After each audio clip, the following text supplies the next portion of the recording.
The first new product that I'm going to show you are these easy 3D toppers. Now, in these packs, you get 10 different designs. So they're a good size. They're 8 centimeters in height, and you get 10 of different designs in each pack, and they have 3 layers. This is our cute bunnies one. Then we also have for the train enthusiast, for the horse lover, cat lover,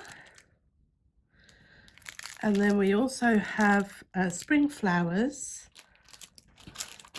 which is perfect for Easter, chicks and birds, and this one here, which is men's classics, and it has a variety of different vintage men's designs, like the old-fashioned shaver and an old-fashioned camera.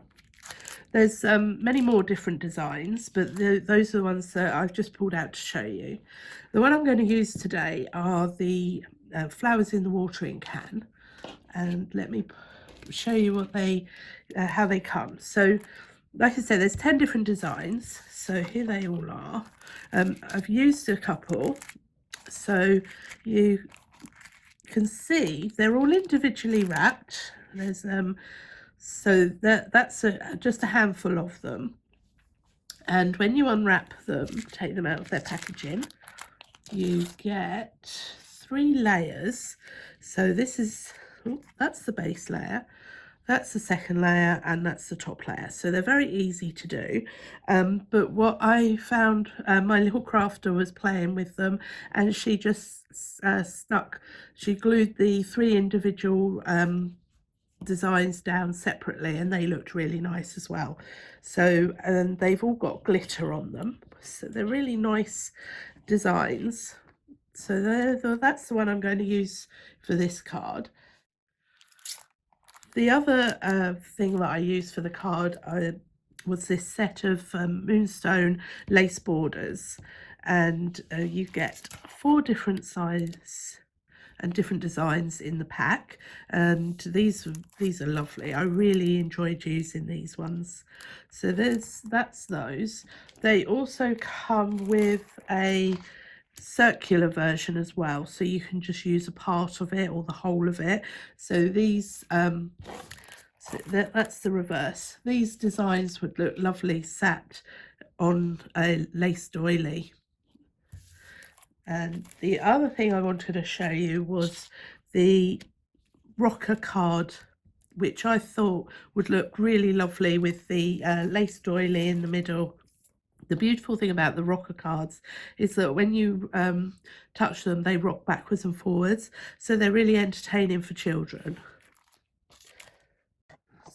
So the card that I used to cut out my metal die was the Adorable Scoreable card, which has a slight sheen to it, so it looks a lot more interesting than just the flat design. So that's those. And the other thing I wanted to show you were these set of cards that have been cut down to size. They're by Hunky Dory, so they come in 2 different size packs. So this is the wider pack, and as you can see, my die fits on there perfectly. And then they come in this thinner, narrower set. They all come in a variety of different colours.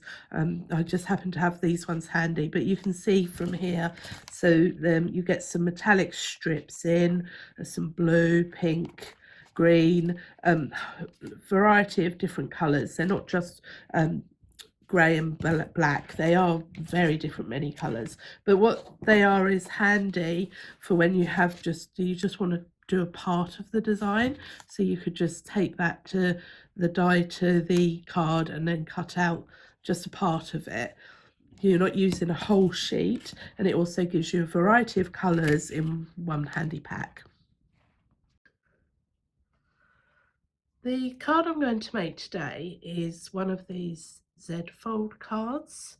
So I pulled this is a really handy book to have, because it's got all the how to make all the various different sort of cards. So it's got a diamond fold card, twisted easel, acetate easel, and it's got all the sizes that you need.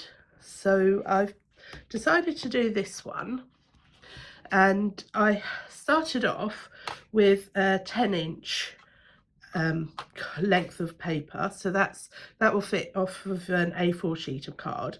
So I tend to go with nice easy numbers, because what you need to do is you need to fold it in half, so half of 10 is 5 inches, and then half again on one side. So this is a piece that I've done. So this is my adorable scoreboard. So this is my card, and I'm on the inches side, just purely because I found it easier to cut inches out of a A4 piece of paper, and it also has 1/4 inches here as well, so as well as the half. So this is 10 inches long.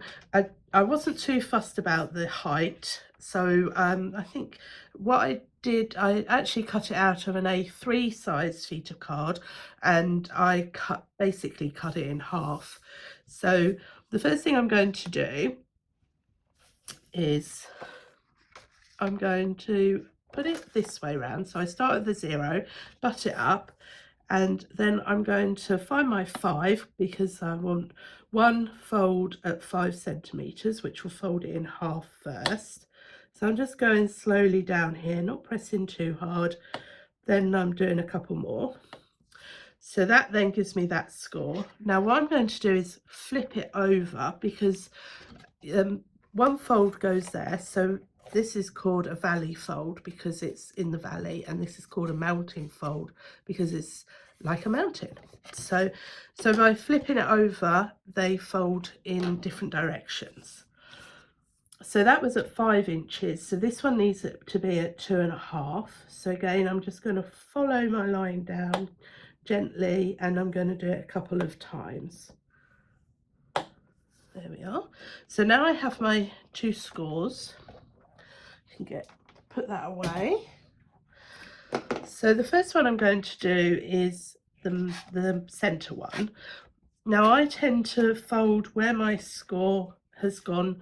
I don't know if you can see it, but you end up with a dip and then a raised bit on the other side, and I always tend to fold mine with the dip on the inside. So I'm just going to carefully fold it over, line it up, and then I'm going to use my scoring tool to just give it a press. That's it. So that's my first fold, and so now I just have a card that's pretty normal standard card. So now I'm going to fold it the other way. So this is my dip, and there's my raised bit. So I'm just going to carefully fold it over. Just do it slowly, and you want it to be lined up with that first score fold that you did. Once you're happy with it, press it, and then just score along, and then that gives you nice neat folds. So as you can see here, I have 2 folds, and I have my Z card. The next stage of the card is to cut out the border. So I have my metal die here. Now I'm just going to, I don't want to put the whole sheet through, there's no point. So I'm just going to trim it down and create a strip. Now this might sound a bit wasteful, but I'll show you a little trick that I found after I'd pulled out one of these from when I did the previous card. So I'm going to get my base plate.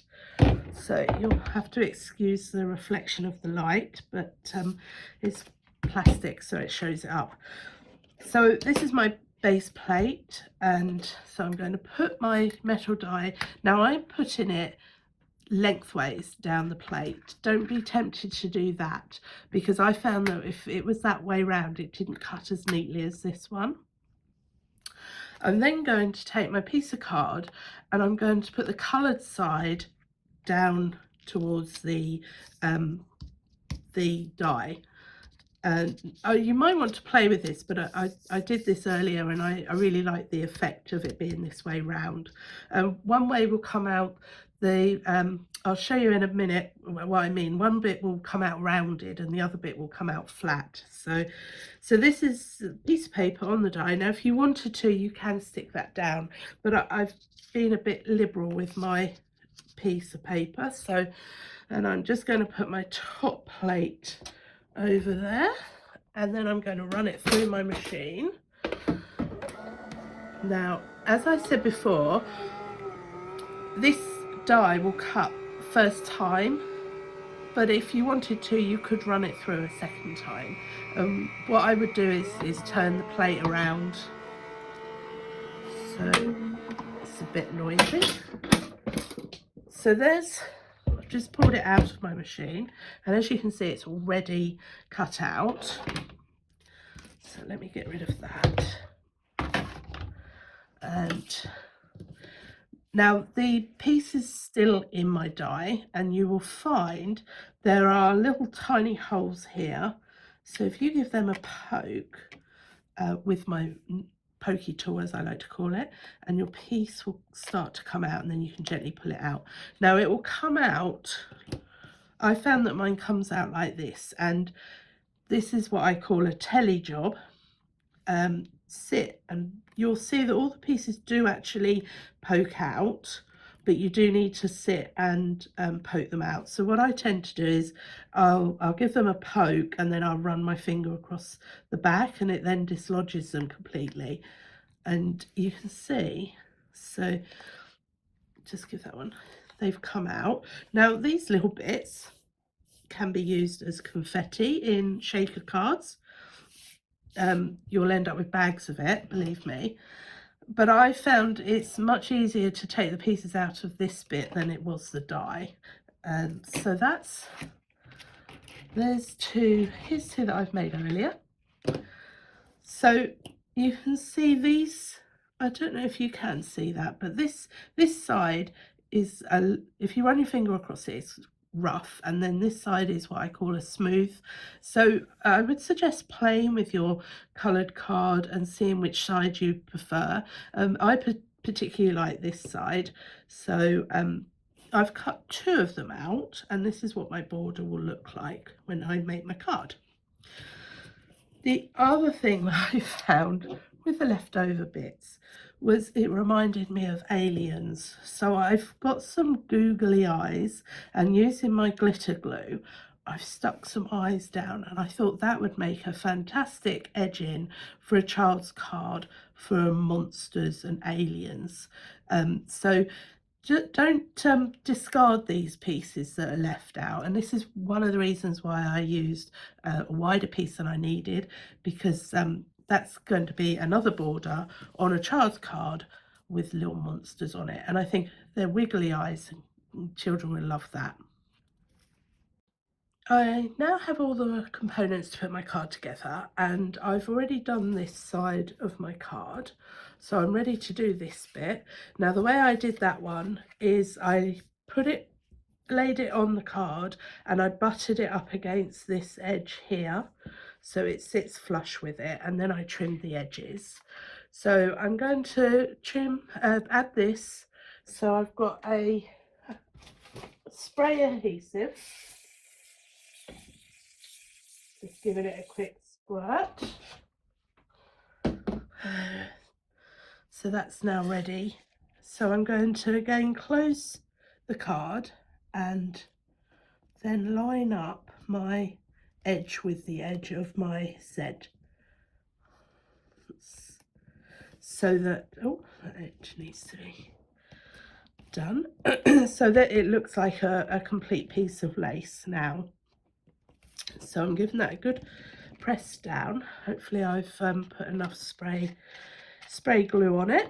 So then I will turn it round and I need to trim it. So I put my ruler over my card to protect my card, because I'm notorious for going off course with my scalpel. So you can do this on a guillotine or with scissors. So right, so that's that side done, and then I will just do the other side. So now if you do accidentally cut your card, just remember that you can trim it all the way across. There we are. So that's now my 2 pieces of my border done, and so it looks like a complete piece of lace. And now I want to add my topper. So this is my topper. Now at the moment it's flat, and I prefer my decoupage to be a little bit rounded, so because a watering can is rounded. So this is just an ordinary makeup sponge, and I'm going to place my topper on top, and because the sponge is squishy, all I've got is a round pencil. I would try and get an implement that's round as opposed to the hexagonal shape, and I'm just rolling it as if I was rolling pastry. And what happens is it suddenly gets that roundness to make it more like a round watering can. So that's my first piece. Now I'm going to add this, and I'm going to put it half on this side and then half over, so that when you open the card it will stand away from the back of the card. So I need to remember that I only want to put my foam pads on half of this. So I'm positioning it here, and then I'm going to flip it towards myself, and I'm going to put foam pads down here. So I'm just going to put some down, one there, one there, and one at the bottom.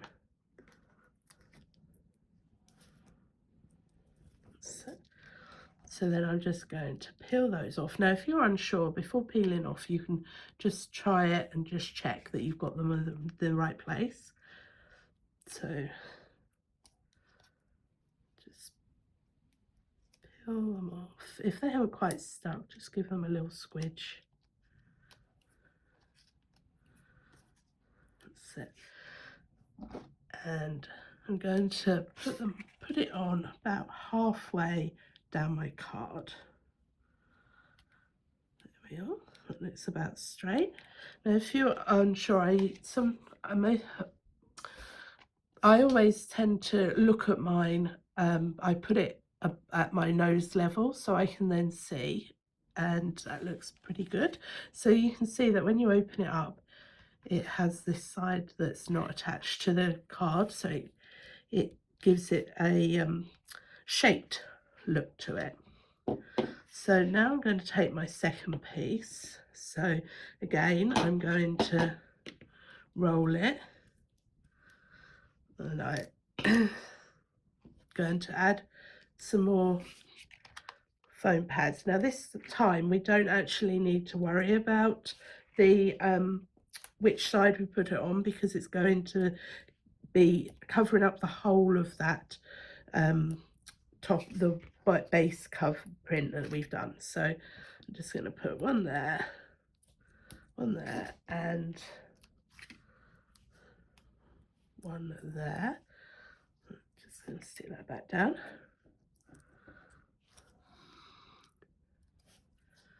So just peel that off. So again, if it starts coming away, just press it back down.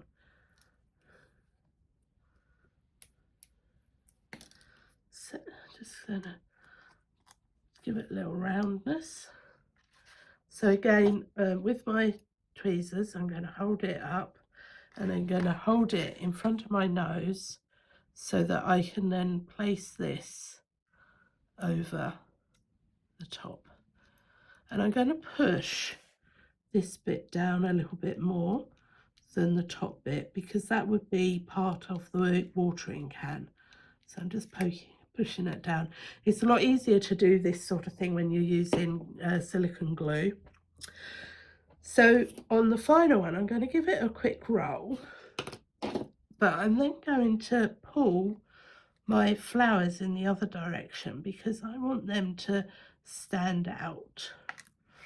So we've rolled this bit because this bit is still rounded because it's still part of the watering can, but we're just pulling out these tulips so that it looks like they're coming out of the watering can. And I'm just going to pop a single foam pad on that bit. That's it. And then I'm going to pop it on again, holding it over at nose level so that I can see that it goes on straight. And again, I want to push this bit towards the watering can because it's a lip on the watering can, so you want to make it look like a lip. And hopefully you can see that now. So those flowers there, because I bent them upwards a little bit, look like they're coming away. They're further away from the ones that are on the background. So you could do that with these ones as well, but because it's a bigger piece, it's not quite so easy. If you wanted to, you could just cut down this bit and that would then separate the two pieces, and you could do it that way. So that's the topper put on. And the last thing I'm going to add, now if you wanted to, you could add a greeting. When I first made this one for my mum for Mother's Day, it was just, I couldn't really decide where I would put the greeting, so I just wrote Happy Mother's Day inside. But the other thing I did do, I did add, and these are now not behaving themselves. So I'm going to just take some little pearls and I'm going to put them here.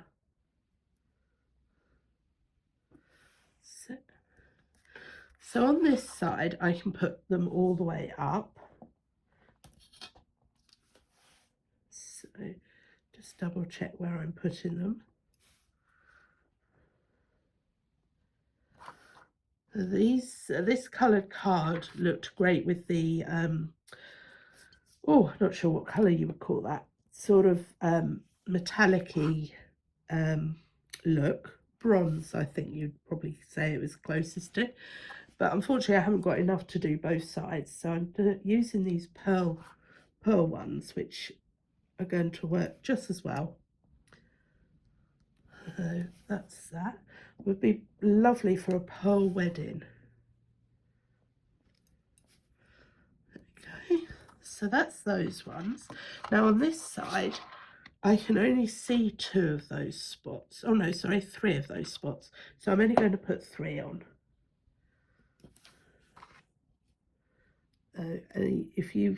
I could have done a mix of pearl and bronze. But hindsight's a wonderful thing. On the next card.